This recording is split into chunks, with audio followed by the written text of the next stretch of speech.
धन्यवाद।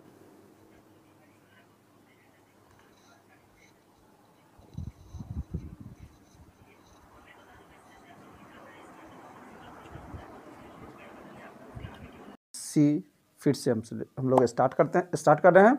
जो objective question है इसमें कुछ हर एक ऑब्जेक्टिव को हम बना करके आपको बताएंगे। So your first question is the value of 2/5 to the power -3। तो पहले हम क्वेश्चन लिख लेते हैं। तो कैसे हम इसका वैल्यू हम फाइंड करेंगे? एकदम सिंपल है, आप देख सकते हैं कैसे हम इजी तरीके से हम आपको बता रहे हैं, बिल्कुल आसान। तो 2/5 टू द पावर -3, तो हम आपको बताए हुए हैं कि माइनस पावर है तो उसको हम कैसे पॉजिटिव पावर में हम कन्वर्ट करते हैं। रेसिप्रोकल कर देते हैं, जो हमारा रेशनल नंबर है। तो करेंगे तो क्या होगा, 5/2 टू द पावर -3। एकदम क्लियर है स्टूडेंट्स? अब हम क्या करेंगे, 5 है तो 5 को 3 टाइम्स लिखेंगे, 2 है 2 को 3 टाइम्स लिखेंगे। उसके बाद कैलकुलेशन जब हम करेंगे तो हमारा आएगा 105/8। Okay, then next question is the value of -3 to the power क्या है, -4। इन द सेम वे हम वही काम करेंगे, इसका भी हम क्या करेंगे, पावर हम इसका जो है सो चेंज करेंगे। देखिए फिर क्या है, तो सॉरी पावर नहीं, हाँ पावर चेंज करेंगे। तो इसका 1 भी 4 टाइम्स लिखेंगे, बाई 3 होगा, 3 भी 4 टाइम्स लिखेंगे। ये 1 को कितनी बार भी इक्वल कर और मल्टीप्लाई करें तो 1 होगा, और 3 को 4 टाइम्स मल्टीप्लाई करेंगे तो 81 होगा। यही हमारा आंसर होगा। इसके बाद हम तीसरे क्वेश्चन की ओर बढ़ते हैं।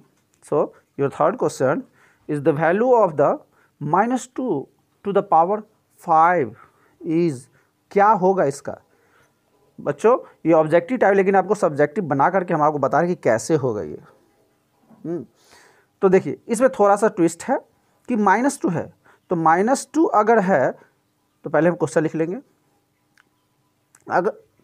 अगर -2 है तो -2 का पावर ऑड है तब क्या हो गया, इवन है तब क्या होगा। तो पहले ये देखिए क्वेश्चन को हम लिख लिए -1/5 टू द पावर 5। तो 1 को फिर हम 5 टाइम्स करेंगे, -5 को भी 5 टाइम्स करेंगे। सॉरी क्वेश्चन गलत लग रहा है, माफ़ कीजिएगा। तो हम केवल देख रहे हैं कि यहाँ पर शायद हो सकता है हमसे मिस्टेक हो गया हो कि क्वेश्चन गलत लिखा गया हो। तो -1 टू द 5 है, इसका हम फर्दर देख लिए कि इसका कितना आया, -1/8 आया। चौथे क्वेश्चन की ओर चलते हैं। Fourth question, 2 to the power -5 divided 2 to the power -2, तो क्या होगा इसका, कैसे हम करेंगे?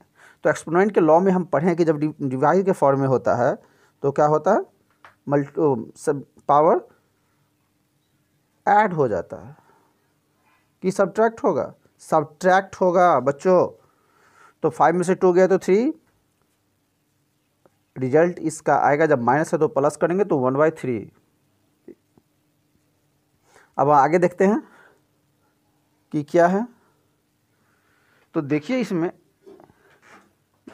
माइनस जब 3 है तो इसका है कि उसको हम पॉजिटिव करेंगे तो 1 ऊपर चला जाएगा और 3 नीचे आ जाएगा। तो ये क्या निकल के आया। अब पांचवें क्वेश्चन की ओर बढ़ते हैं। पांचवा क्वेश्चन है 3 to the power -1 plus 4 to the power -1 minus 5 to the power -1।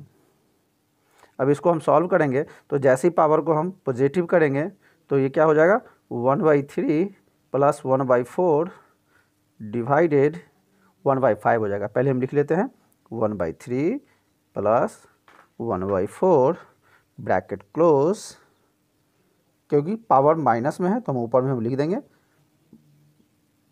-1 divided, अब 5 को हम रेसिप्रोकल तो 1/5, इसी को फिर हम आगे लिख सकते हैं।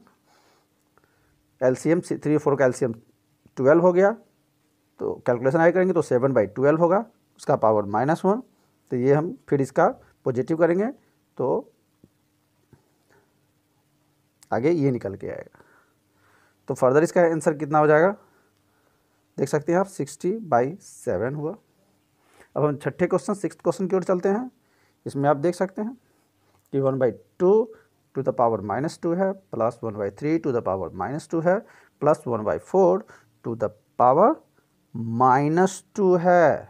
तो कैसे हम इसको सॉल्व करेंगे, तो माइनस पावर है तो प्लस करेंगे, प्लस जब भी करेंगे रेसिप्रोकल हो जाएगा, तो 2 टू द पावर 2 होगा, प्लस 3 टू द पावर 3 होगा, प्लस 4 टू द पावर 4 होगा, हो जाएगा। तो पहले हम लिख लें, चलिए लिख लेते हैं। आगे जब हम इसको कैलकुलेट करेंगे तो 2 का पावर 2 4, 3 का पावर 2 9 एंड 4 का पावर 2 16। जब हम सबको ऐड करेंगे तो हमारा 29 हो जाएगा। अब हम आगे क्वेश्चन की ओर बढ़ते हैं कि -1 का पावर 2 है, उसका भी पावर -2 है और उसका भी पावर -1 है, तब क्या होगा। एकदम सिंपल है, कुछ नहीं, हम आपको बताए थे पिछले वीडियो में कि जब भी पावर का भी पावर होता है तो सारे पावर आपस में क्या होंगे, मल्टीप्लाई हो जाएंगे। तो मल्टीप्लाई हो जाएंगे तो क्या होगा, सबको मल्टीप्लाई कर लेंगे। तो लिख सकते हैं -1/2 to the power 2 into -2 into -1।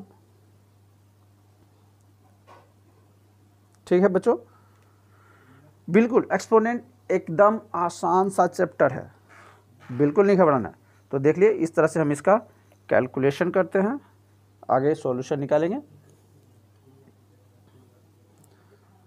तो देखिए 1/2 टू द पावर क्या हो जाएगा 4। अब हम आगे बनाएंगे तो इसका आंसर निकलेगा 1/16। अब हम अगले क्वेश्चन की ओर चलते हैं कि the value of x for विच क्या होगा इसमें। तो देखिए क्या है, पहले क्वेश्चन को समझ लेना है, क्वेश्चन को समझना है, पावर को समझना है कि माइनस में है कि प्लस में है, उसके फॉर्म को समझना है। चलिए हम क्वेश्चन लिख लेते हैं पहले।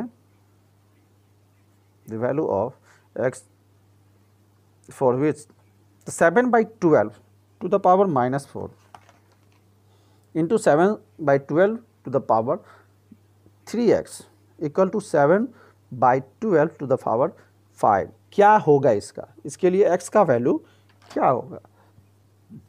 तो हम देखते हैं क्या 7/12 दोनों तरफ है, तो जब दोनों तरफ है तो क्या होगा 7/12 कैंसिल हो जाएगा, तो हमारे पास बचेगा क्या। देखिए यहाँ कुछ नहीं है, जब पावर है 3x - 4 इक्वल टू 5, वही फिर हम यहाँ नीचे लिख लेंगे, एकदम ही सिंपल है, x देख करके घबराना नहीं है।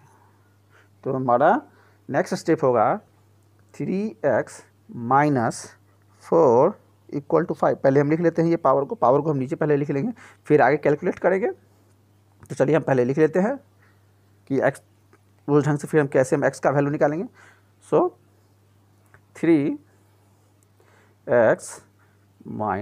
4 3x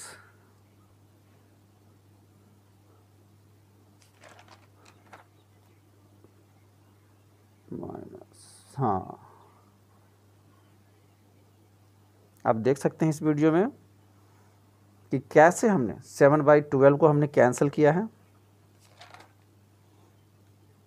क्योंकि दोनों तरफ 7/12 और 7/12 है। पहले हमने क्या किया था, पिछले स्टेप में हमने किया था दोनों का पावर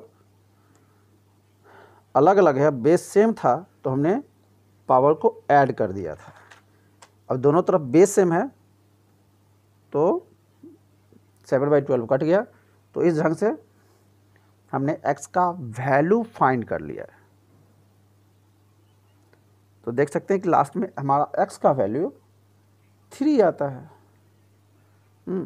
अब हम 10वें क्वेश्चन की ओर 10th क्वेश्चन की ओर चलेंगे। So your 10th question is 2/3 to the power 0 equal to 1। तो इसको हम ज़्यादा अभी हम नहीं जा रहे हैं, सीधा हम आपको इससे पहले वाले वीडियो में हम समझाएं आपको कि जब भी किसी भी नंबर का पावर या रेशनल नंबर का पावर अगर 0 होता है तो उसका वैल्यू 1 हो जाता है। तो हमने इसको सीधा वहीं पर छोड़ दिया कि नंबर का पावर 0 है तो वो क्या हो जाएगा, 1 हो जाएगा। यही इसका आंसर हो जाएगा। अब 11th क्वेश्चन की ओर चलते हैं कि -5/3 टू द पावर -1 क्या होगा। तो बच्चों -1 पावर है तो उसको हम प्लस करेंगे तो क्या होगा, हमारा रेशनल रेसिप्रोकल हो जाएगा। तो पहले हम क्वेश्चन लिख लेते हैं। अब देखिए रेसिप्रोकल होगा तो क्या होगा, 3 ऊपर और 5 नीचे, यही आंसर हो जाएगा, एकदम घबराने की जरूरत नहीं। Then next is 12th -1/2 to the power 3। तो क्या होगा, एक को हम 1 को 3 टाइम्स लिखेंगे तो 3 ही होगा, 2 को 3 टाइम्स लिखेंगे तो 8 होगा। डायरेक्ट हमने आंसर लिख दिया, यहाँ मल्टीपल करने की ज़रूरत नहीं है। हम आप लोग खुद होशियार हैं, कुछ समझते हैं। चलिए the next question -3/4 to the power 2। अब देखिए यहाँ क्या करना है बच्चों कि -3 × -3 2 टाइम्स। तो जब भी किसी भी नंबर माइनस वाले टर्म का पावर अगर इवन होता है तो क्या होगा, प्लस होगा। तो हम लिख सकते हैं -3 × -3 9, 9/16, ये आपका आंसर। अब आपको स्टैंडर्ड फॉर्म में लिखना है। क्वेश्चन में देख लीजिए आप, स्टैंडर्ड फॉर्म में लिखना है इसको। कितना, कुछ नंबर यहाँ दिए हुए हैं जिसको हम कॉपी में कॉपी पर नोट डाउन कर रहे हैं, इसको आप देखिए। तो इसको हमने सीधा सिंपलेस्ट फॉर्म में लिख दिया कि 367। हम आपको जब इसका रूल समझाए थे तो बताए थे कि 10 से छोटा होना चाहिए स्टैंडर्ड फॉर्म में।